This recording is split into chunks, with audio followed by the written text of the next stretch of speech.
তো আমি রণজিৎ, আজকে আমি শুরু করতে চলেছি আমার আইপিএল 2025 প্লেলিস্টের প্রথম ভিডিও। আজকের আলোচনা থাকছে এখনো অবধি কোন টিম পয়েন্টস টেবিলে কোথায় অবস্থান করছে এবং আগামী দিনের খেলাগুলোর উপর ভিত্তি করে তারা কোন টিম কোথায় অবস্থান করতে চলেছে। সবার আগে আলোচনা করবে সেই চারটি দল, যে চারটি দল ইতিমধ্যে পয়েন্টস টেবিলে একদম শীর্ষে অবস্থান করছে। গুজরাট, দিল্লি, লখনৌ এবং আরসিবি 8 পয়েন্ট তারা তাদের খাতায় নিয়ে নিয়েছে এবং তারা ইতিমধ্যে চলে গেছে পয়েন্টস টেবিলের শীর্ষে। এবং এখানে একটা প্লাস পয়েন্ট আছে দিল্লির জন্য। দিল্লির ফ্যানদের আমি বলবো এখানে একটা প্লাস পয়েন্ট আছে দিল্লির জন্য। তারা একটা ম্যাচ বাকি তিনটে টিমের থেকে কম খেলে তারা 8 পয়েন্টে পৌঁছেছে এবং তাদের নেট রান রেটটাও ভালো আছে।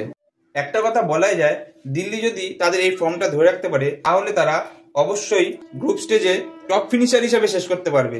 কিন্তু এখানে আরসিবি এবং লখনৌ দুটো টিমকে কিন্তু কম ভাবে নেওয়া যায় না। দুটো টিম কিন্তু খুবই ধারালো। আর যদি আমরা বলি পয়েন্ট টেবিলের মিডিল পজিশনে কারা থাকছে, তাহলে এই বছরের ডিফেন্ডিং চ্যাম্পিয়ন, এই বছরের defending champion Kolkata night Riders এবং পাঞ্জাব কিংস দুজনে কিন্তু মিডিল পজিশনে অবস্থান করছে এবং তারা খুব কাছাকাছি আছে টপ 4 এর মধ্যে যাওয়ার। আর আমাদের একটা জিনিস নজর রাখতে হবে যে আগামী যে ম্যাচটা আছে সামনে ম্যাচ আছে কলকাতা ভার্সেস পাঞ্জাব কিংস। ওটা কিন্তু ম্যাচটা খুব গুরুত্বপূর্ণ, কারণ ওই ম্যাচটাতে যেই ফলাফলের উপর নির্ভর করবে পয়েন্টস টেবিলে একটা গুরুত্বপূর্ণ পরিবর্তন। আর যদি আমরা বলি পিছিয়ে থাকা টিমগুলোর কথা, তাহলে মুম্বাই, হায়দ্রাবাদ, রাজস্থান এবং চেন্নাই এই চারটে টিমই কিন্তু পিছিয়ে রয়েছে। কিন্তু আমাদের ভুলে গেলে চলবে না, গত আইপিএল গুলোতেও কিন্তু মুম্বাই দেখিয়ে দিয়েছে যে তারা একদম প্রথম দিকে পয়েন্টস টেবিলে একদম নিম্নে অবস্থান করলেও তারা ঠিক সময়কালে একদম জাম্প মেরে 1 নম্বরে চলে যেতে পারে। এবং তারা এমনও দেখিয়েছে যে পরপর 7টা ম্যাচ তারা জিতে প্লে অফে গিয়ে তারা কাপ নিয়ে দেখিয়েছে। তাই মুম্বাইকে আমাদের ভুলে গেলে চলবে না। এবং হায়দ্রাবাদকে তো আমরা সবাই দেখেছি গত বছর হায়দ্রাবাদ কি পারফরমেন্সটা দেখিয়েছে। এবছরের শুরুতে কিন্তু হায়দ্রাবাদ দারুণ ব্যাটিং করেছে, কিন্তু মিডিলে তাদের রিদাম তারা একটু হারিয়ে ফেলেছিল।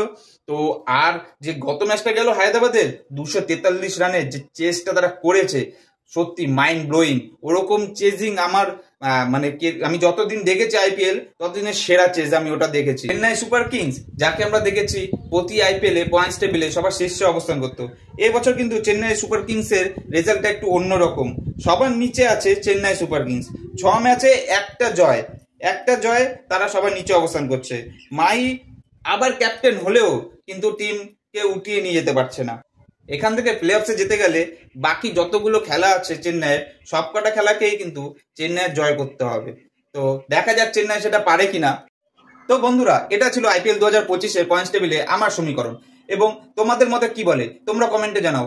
কে এখান থেকে প্লে অফসে যাবে, কে মাঝপথ থেকে বেরিয়ে যাবে এবং সবার নিম্নে কে অবস্থান করবে, তোমরা জানাও তোমাদের মতবাদ আমার কমেন্ট বক্সে। এবং ভালো লেগে থাকলে একটা লাইক, একটা কমেন্ট এবং একটা শেয়ার অবশ্যই করে দিও। ধন্যবাদ।